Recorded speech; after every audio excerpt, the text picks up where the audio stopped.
Back in the 90s, while I was researching youth street gangs, I coined the phrase the 5H Club.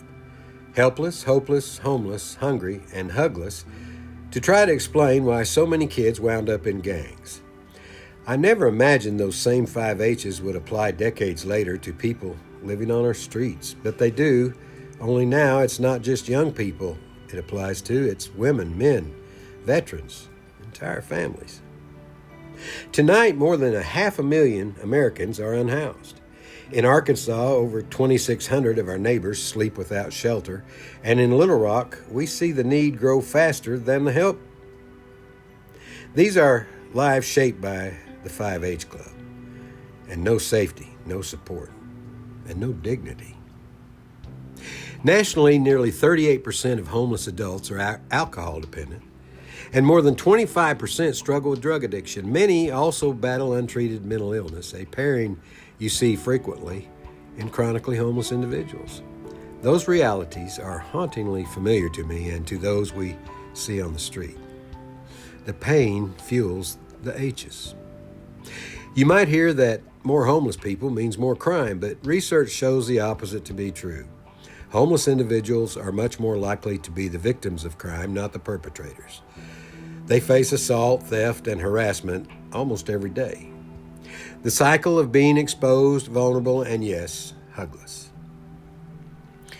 One Arkansan refuses to let these stories go untold. Aaron Reddin, the founder of The Van and parent nonprofit The One, has been called a crazy guerrilla homeless advocate for good reason.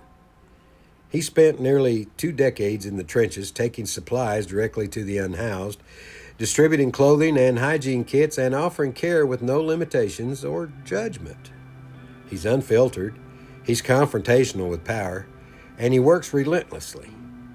He stood toe-to-toe with officials to fight for a no-barrier emergency winter shelter in Little Rock, something the Van is working this very day to secure. Aaron knows the 5H Club better than almost anyone because he's spent years seeing its summit and valley every single day. Now, solutions are out there. Utah and cities across the country have applied housing first, providing housing unconditionally, then layering in services like mental health care, addiction, treatment, job training. And the results? Chronic homelessness dropped by more than 70%. Imagine applying that here combined with the grit and realness of advocates like Aaron Reddin. In Little Rock, Providence Park is expanding services. Mercer, Arkansas is building the youth shelter.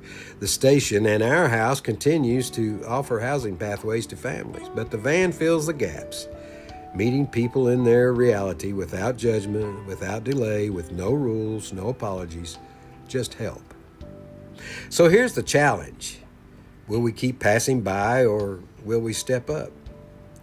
Homelessness is not inevitable, it's fixable, but only if we confront the 5H Club, helpless, hopeless, homeless, hungry, and replace it with hope, housing, and hugs.